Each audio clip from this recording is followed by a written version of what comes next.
আমাদের আলোচ্য বিষয় হল সরল সুদ কষা। প্রথমে জেনে নেওয়া যাক সুদ কি। ধরা যাক রামবাবু 1200 টাকা 1 বছরের জন্য ব্যাংকে জমা রাখলেন। 1 বছর পরে ব্যাংক ওনাকে 1296 টাকা ফেরত দিল।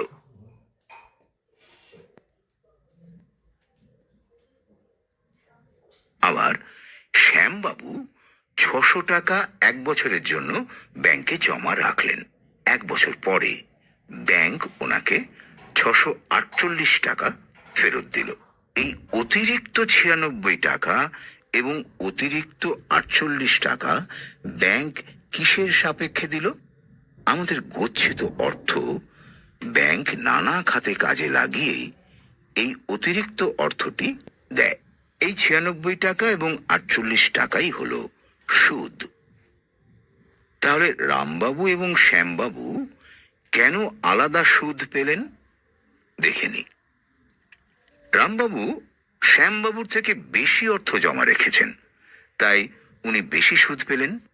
এই সুদ সাধারণত 3 প্রকারে ব্যাংক আমাদের দেয়: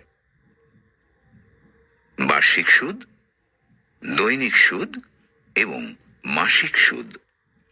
এখন দেখে নি বার্ষিক সুদ নির্ণয়ের পদ্ধতিটি কিরূপ। রামবাবুর ক্ষেত্রে 1200 টাকায় 1 বছরের সুদ 1296 মাইনাস 1200 ইজ ইকুয়াল টু 96 টাকা।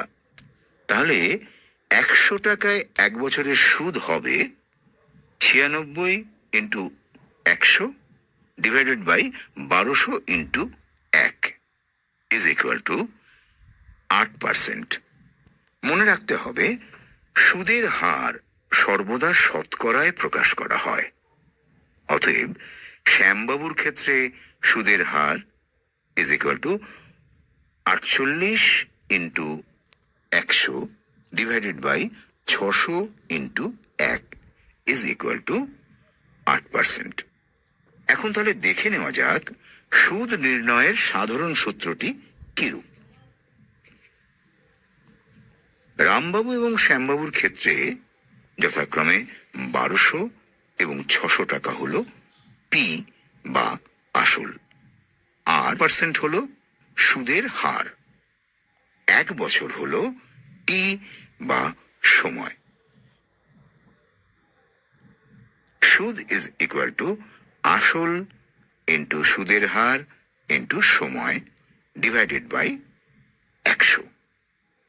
I is equal to P into R into T divided by